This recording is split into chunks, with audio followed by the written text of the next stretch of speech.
la gente estará como en los tiempos de Noé, casándose y dándose en casamiento. O sea, están inmersos en las cosas terrenales, carnales, ¿verdad?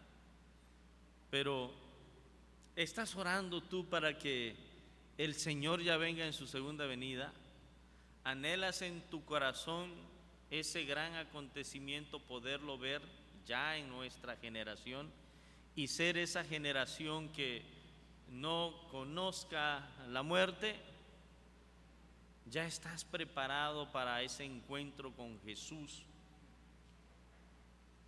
y verle cara a cara y ver cómo Dios establece su gran trono, ¿verdad?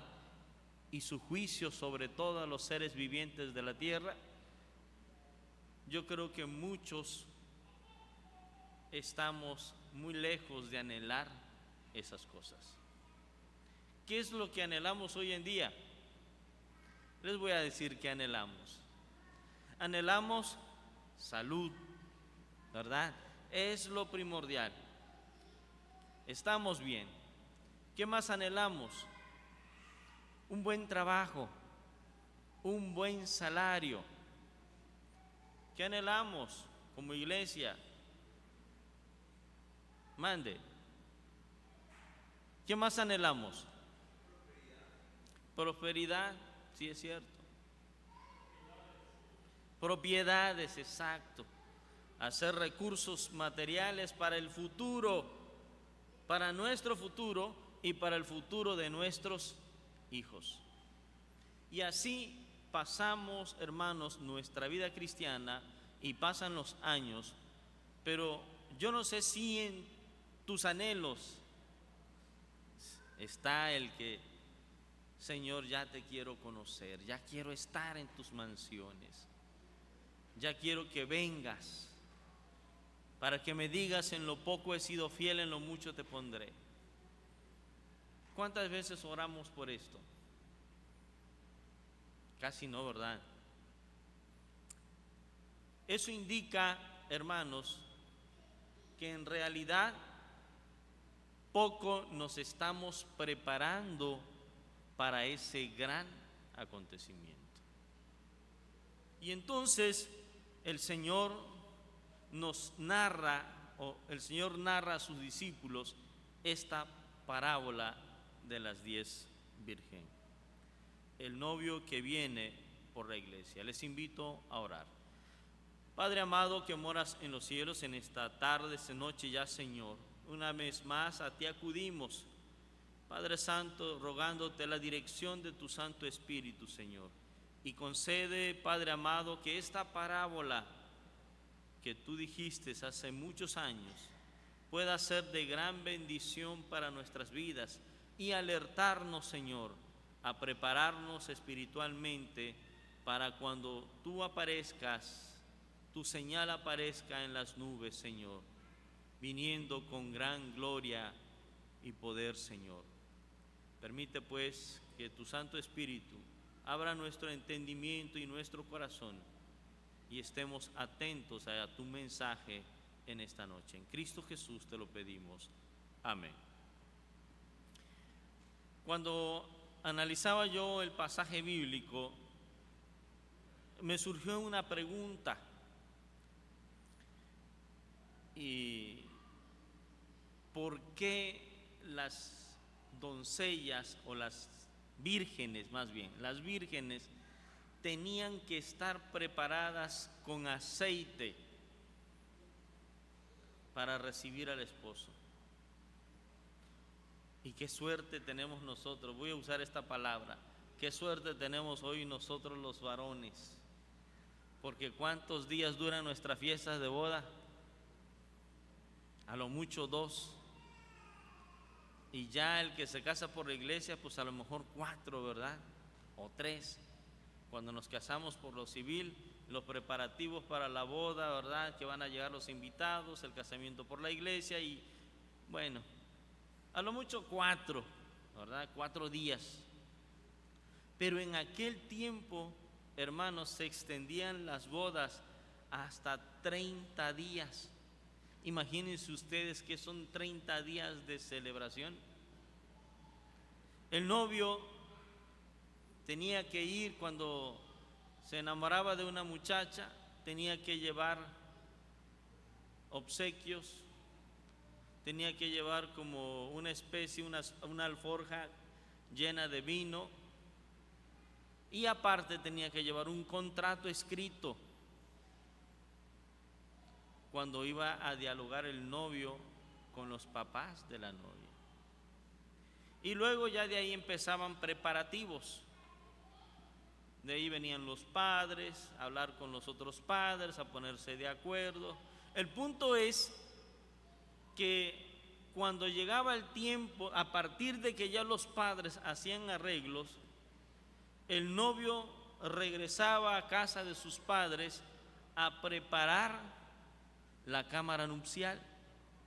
Pero aquí está el detalle: el novio no daba aviso a la novia cuando iba a regresar por ella para llevársela a las bodas. Podía llegar el muchacho en la mañana, a mediodía, en la tarde, podía llegar en la noche. Las doncellas tenían que tener aceite en sus lámparas, por si el novio, las vírgenes o la virgen, la que iba a ser desposada, tenía que tener a fuercecita aceite en su lámpara para poder esperar el novio por si se le ocurría llegar en la noche. Era una sorpresa para la novia el día de la llegada del novio para la boda. Dije yo, ahora entiendo el pasaje bíblico, ¿verdad? Ahora entiendo por qué el Señor le dice en la parábola le dice, ¿verdad?, que tenían que estar preparadas con aceite. Bien, quiero leer, hermanos, el verso 6. Y a la medianoche se oyó un clamor: aquí viene el esposo, salid a recibirle. El pasaje bíblico, este pasaje bíblico está en torno, hermanos, o el contexto al anuncio de la venida del Hijo del Hombre, ¿sí? Y precisamente el Evangelio de Mateo va a anunciar algunos eventos importantes para cuando esto acontezca. Dice el verso 29 del capítulo 24: e inmediatamente después de la tribulación de aquellos días, el sol se oscurecerá y la luna no dará su resplandor, y las estrellas caerán del cielo, y las potencias de los cielos serán conmovidas.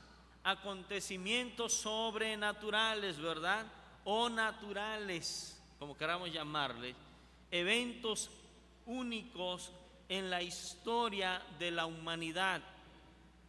Imagínense ustedes, seguido de la tribulación. Y estos, hermanos, son anuncios de la segunda venida de Cristo. Pero cuando esto acontezca, nos está indicando, hermanos, que el tiempo está más cerca aún de la venida del Señor. En otros pasajes dice: oiréis rumores de guerra, hambre, pestes, etcétera, etcétera, ¿verdad?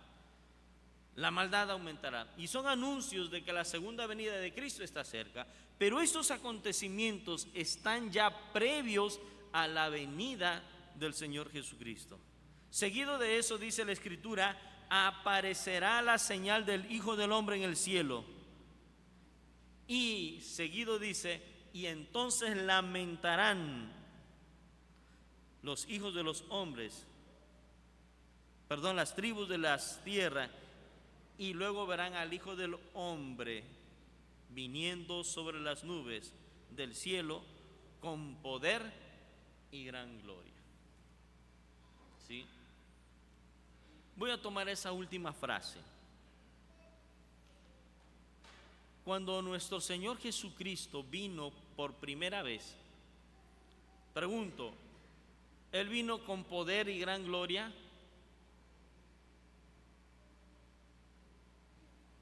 ¿Ustedes qué dicen?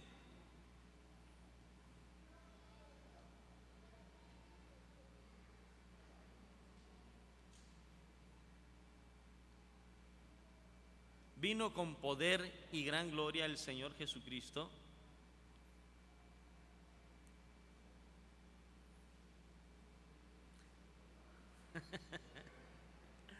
Ahí me los agarré, ¿verdad? Vino con poder y gran gloria, pero en una manifestación distinta a la que se va a manifestar en los tiempos finales. Él vino con poder y gran gloria, pero en otro contexto, en un contexto de humildad, de amor, de sencillez, de compasión por el perdido, por el pecado, por la miseria que vivía el ser humano. Vino a traer esperanza, algo que no tenía el ser humano. Fue otra manifestación de poder y gran gloria muy distinta a la que hoy se anuncia. Hoy la manifestación del poder es de un Dios tardo para la ira y grande en misericordia. Muestra su poder el Señor. Voy a usar esta palabra para que me entiendan, para reprimir su poder en la destrucción del ser humano, y muestra su lado compasivo para dar oportunidad a que el ser humano atienda al mensaje de arrepentimiento que más tarde él mismo iba a presentar en carne propia, en persona misma. Así que Jesucristo se manifestó a una nación, a una ciudad, pobre, humilde, llena de maldad y de miseria, y le dio esperanza a esa ciudad que vivía inmersa en la pobreza y maldad y pecado. Más adelante el Señor hace esa misma manifestación a una ciudad llena de pecado también, y hace una entrada triunfal, no con pompas, no con grandeza, sino en un animal de carga, mostrando también su humildad y dando a entender que en Él íbamos a depositar nuestras cargas pesadas. Tanta era la compasión de nuestro Señor Jesucristo que permitió Él mismo que tomáramos su cuerpo y llevarlo al sacrificio para darle muerte. Ese es el Dios compasivo que se mostró hace 2025 o más o menos años atrás.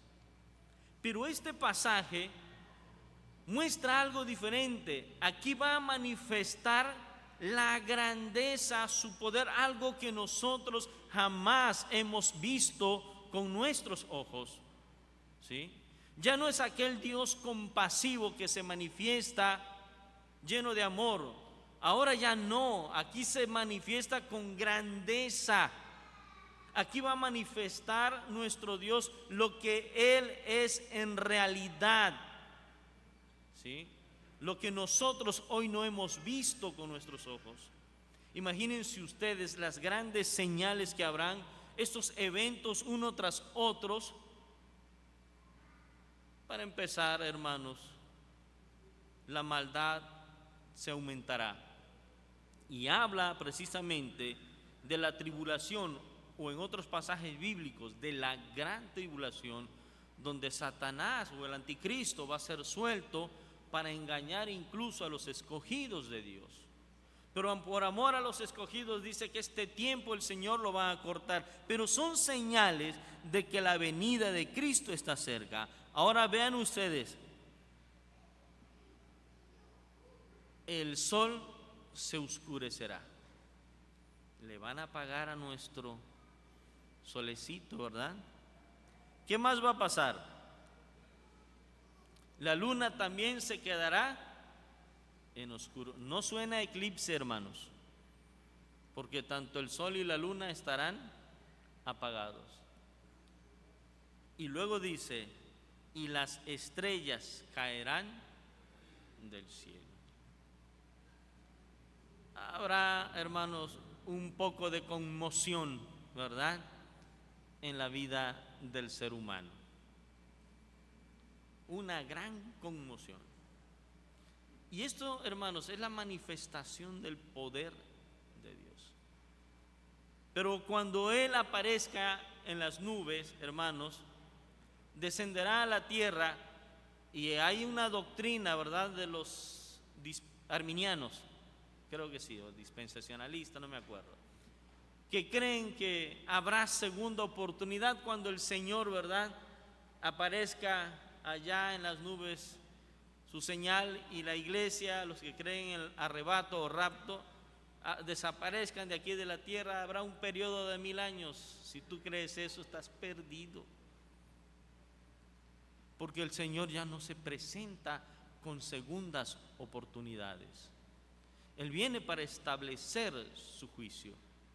Si así fuera, que el Señor diera segundas oportunidades, le hubiese dado el Señor oportunidad a las otras 5 vírgenes que no se prepararon bien. Como no se prepararon, ¿saben qué? En 1000 años nos vemos, prepárense, y cuando yo vuelva así de sorpresa, ustedes estén listas, y a lo mejor tengan uno. No, no dice la Biblia eso, ¿sí? Él viene a manifestar su poder en señales, pero básicamente, hermanos, en el gran trono que Él va a establecer aquí en la tierra, y su gran juicio, donde todo ser humano pasará por ese juicio. Los creyentes en Jesucristo les dirá: en lo poco has sido fiel, en lo mucho te pondré. Pero a los otros: apartaos de mí, hacedores de maldad, al castigo eterno, etc. ¿Verdad? Ya no se va a manifestar como en su primera venida, ¿sí?, con un niño sencillo, humilde, frágil, dispuesto a amar y a dar mucho amor a la humanidad. Ya no. Él viene a destruir, a salvar y a destruir. Así de sencillo, ¿sí? Y les decía yo al principio, ¿qué es lo que estamos haciendo nosotros para prepararnos para ese acontecimiento? Porque va a haber una gran conmoción en la humanidad. Yo no sé si nos toque a nosotros vivir, pero habrá una conmoción, y nosotros, hermanos, debemos estar preparados, porque no sabemos si nos va a tocar ver estos grandes acontecimientos. Lo cierto es, hermanos, que los apóstoles, desde la ascensión de Jesucristo y al momento de la llegada del Espíritu de Dios a la iglesia, a sus vidas, ellos empiezan a predicar urgentemente la necesidad del arrepentimiento de sus pecados, o de los pecados del pueblo, porque ellos están viendo la venida de Jesucristo como algo que va a suceder en no mucho tiempo. Y ellos predican, y predican desesperadamente, que la iglesia tiene que estar preparada para ese gran acontecimiento. Y es lo que les va a enseñar Jesús con esta parábola. Entonces dice el Señor: el reino de los cielos será semejante a 10 vírgenes que, tomando sus lámparas, salieron a recibir al esposo. ¿Sí? La idea es, hermanos, de tener suficiente aceite para que no importe a la hora que llegue el esposo, la iglesia esté sin problema alguno. Yo te pregunto, hermana, si tu esposo alguna vez se tardó en su trabajo, o se ha tardado, ¿cómo lo esperas tú? A mí me esperan en la cama, hermano, porque ya saben que a veces llego tarde y no se preocupan. Pero ¿cómo esperas tú a tu esposo? ¿Te preocupas por él? ¿Te desesperas por él porque no llega? ¿O estás cómoda por fin este hombre tenga un poquito más de respiro, ¿verdad? Pareciera que la iglesia así estuviera actuando, ¿verdad? Este hombre se tarda un poquito, tengo un poquito más de tiempo para mí mismo, ¿verdad? Alma, disfruta de este tiempo de tranquilidad, de paz, porque cuando Él llega, todo es un caos. Pareciera que así estuviéramos actuando. El Señor narra de dos grupos, ¿sí? Y son dos grupos numerosos. Aquí lo menciona mitad y mitad, 10 vírgenes, 10 prudentes y 10 insensatas. Las prudentes sabían cuál era su función a partir de la llegada del novio, platicar con los padres hacen los arreglos. Ellas sabían qué era lo que continuaba, una espera, y una espera, ¿cómo se le puede llamar? Un poco ansiosa, ¿verdad?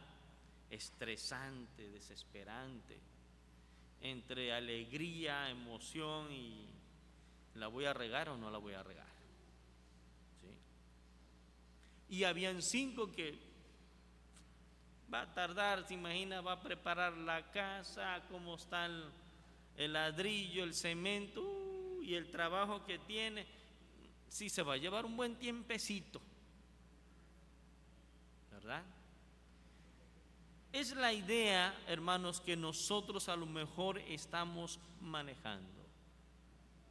El Señor dice que Él no vendrá hasta que todos los escogidos de Dios procedan en arrepentimiento, y todavía hay naciones en las cuales el evangelio no ha llegado, así que va a tardar todavía. Posiblemente en esta generación que vivo no va a pasar. Nosotros no especulemos las cosas.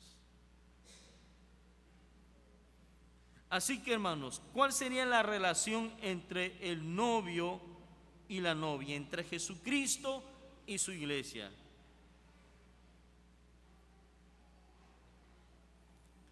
Tenemos una relación de preparación, hermanas, o de espera más bien, pero una espera, hermanos, con plena conciencia.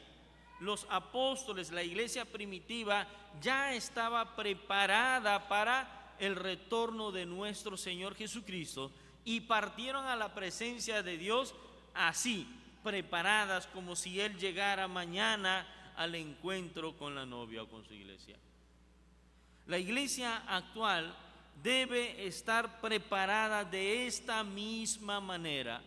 Y entonces, hermanos, escuchar el mensaje de arrepentimiento, el evangelio de Jesucristo, para que nosotros estemos preparados, en paz con nuestro Dios, a cuentas con nuestro Dios, para que no nos sorprenda la venida de Cristo o la muerte. Pero nosotros debemos estar listos, ¿sí? Debemos preparar suficiente aceite para la larga espera. Si es que es larga o si es que es corta, no importa, tenemos que estar listos nosotros. Y esa preparación, hermanos, debe ser constante, constante. ¿Cómo lo vamos a hacer? La palabra del Señor nos da las instrucciones, ¿verdad? Lo que tenemos que hacer para la espera de nuestro Señor Jesucristo. Y ahí están las instrucciones que practicó propiamente nuestro Señor Jesucristo: oración, lectura de la palabra de Dios, la práctica de la palabra de Dios, ¿verdad? Esos elementos son importantes para estar preparado. Pero la preparación de la novia, ¿verdad?, que ya estamos en ese tema, ¿qué más consiste? ¿Para qué prepararse la novia? ¿Para qué prepararse la iglesia? Efesios nos habla de una preparación de la novia, de elementos que el novio presenta a la novia para poder estar lista para la gran boda. y no precisamente tiene que ser con cosas materiales. Y eso es lo extraordinario de la obra de Jesucristo. Una novia que él encontró en la calle. ¿Cómo encontró a esa mujer, a esa novia? El Señor la encontró sucia, mal arreglada, mal peinada, con unos cuantos problemas en su vida. Y el Señor le dijo: yo me quiero casar contigo, ven.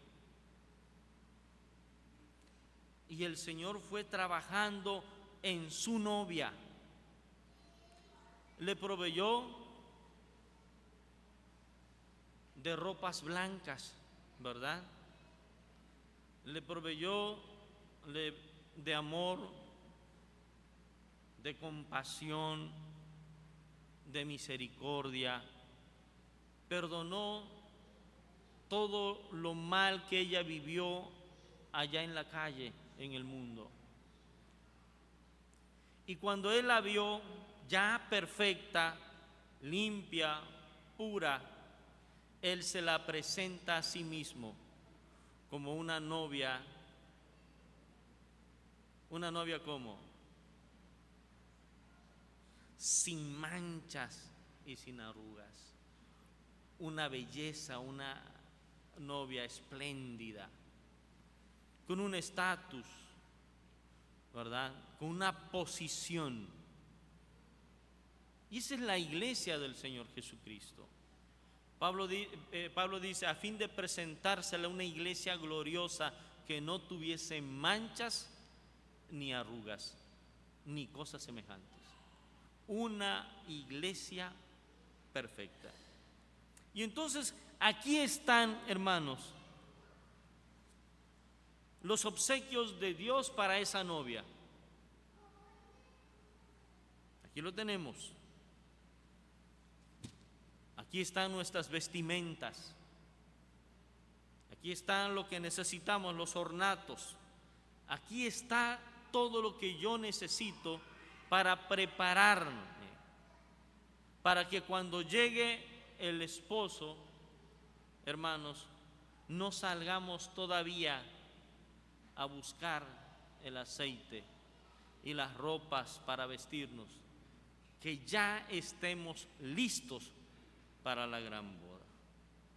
La novia debe vestirse de pureza, debe vestirse de santidad, esperando el momento del encuentro con su Señor. Pureza y santidad. Apocalipsis, en uno de los mensajes que da a las 7 iglesias, dice: al que venciere le daré vestiduras blancas, ¿sí? Y a comer del árbol de la vida. Así que la iglesia en este tiempo, lejos de perder el tiempo en vanidades, hermanos, debemos también estar preparándonos para la segunda venida de Cristo.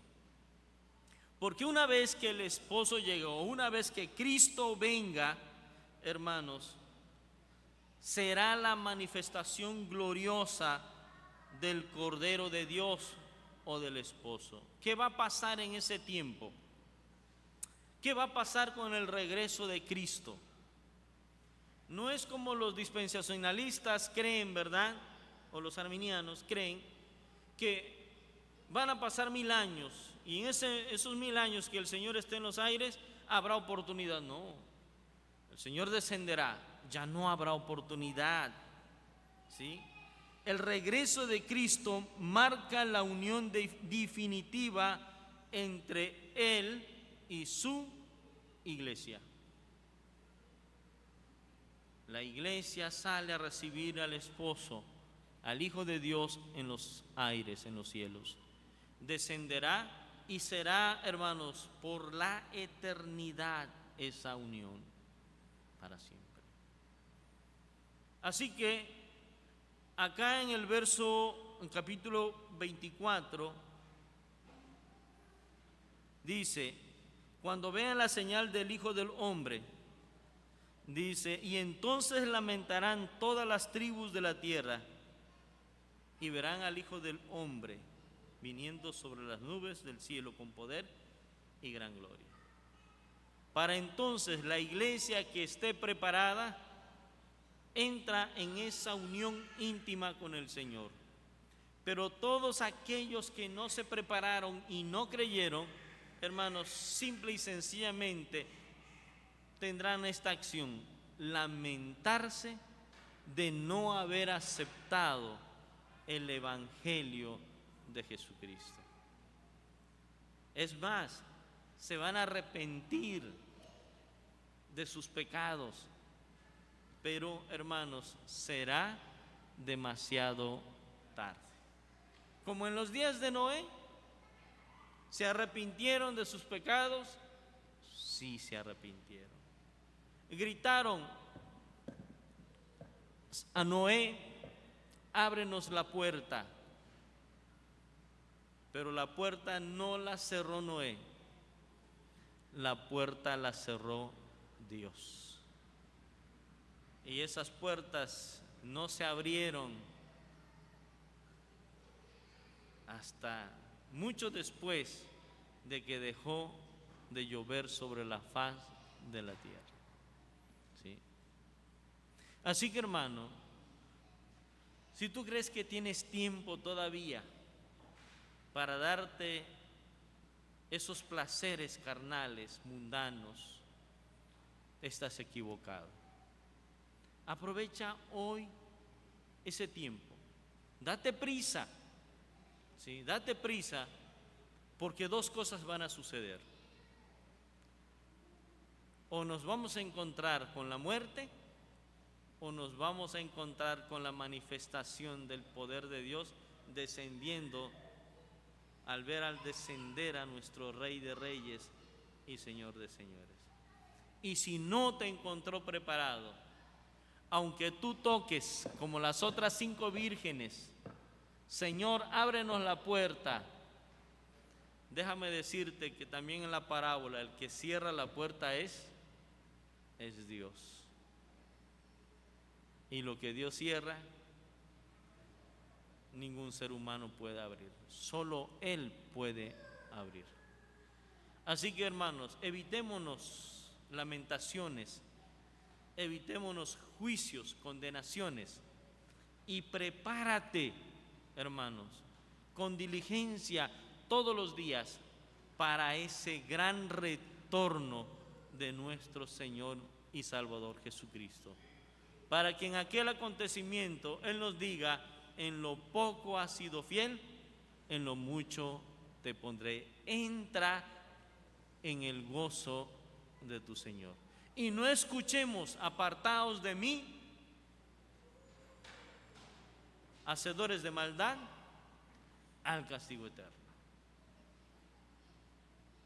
¿Qué estás dispuesto a hacer hoy tú por tu vida?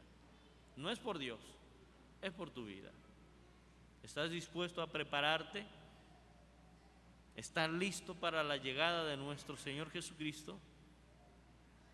Si estás listo para hacer eso, entonces prepárate todavía aún más de lo que has estado haciendo hoy por tu vida.